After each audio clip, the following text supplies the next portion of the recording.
Selamat siang anak-anak.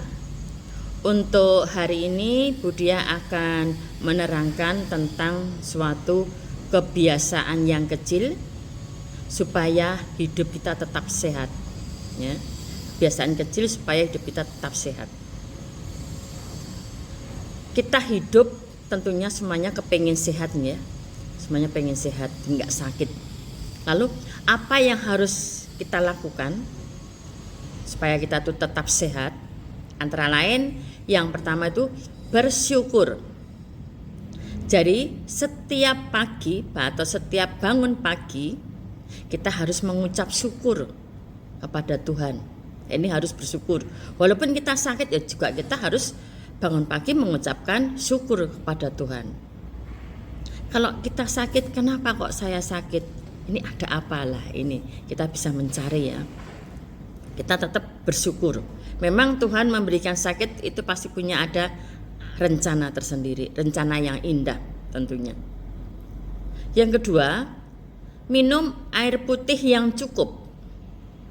Kita itu penting sekali minum air putih yang cukup. Kenapa? Karena kalau kita minum air putih itu kurang, itu bisa menyebabkan kita kekurangan cairan. Sehingga apa? Akibatnya sakit. Gitu. Yang ketiga, mendapat udara yang bersih. Mendapat udara yang bersih itu contohnya yang sepele, kita tidak merokok. Kalau ada orang merokok ya kita agak menjauh. Ya. Lalu tidak membakar sampah lah itu. Kalau kita membakar sampah itu kan baunya ya, itu yang membuat itu enggak bagus pada badan kita. Tidak membakar sampah. Kalau bisa kita rumah itu tidak dekat tempat sampah lah ini juga penting. Kalau dekat sampah kan baunya itu tidak bersih nanti ya.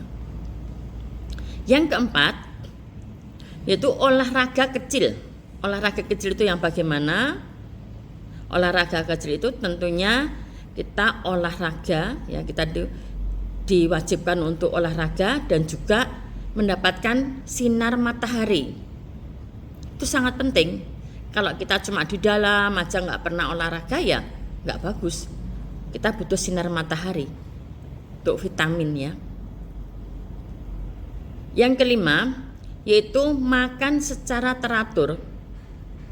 Kenapa? Kalau kita makannya tidak teratur itu bisa menyebabkan contohnya sebagai sakit mah, sakit lambung karena makannya nggak teratur ya, kadang makan kadang tidak lah, ini bisa membuat sakit mah, sakit lambung. Lalu yang terakhir yaitu tidurnya yang cukup. Tidur yang cukup itu berapa jam untuk setiap harinya? Antara lain dari 6 sampai 8 jam per hari. Nah, itulah 6 kebiasaan kecil supaya hidup kita sehat. Gitu ya anak-anak. Terima kasih, semangat.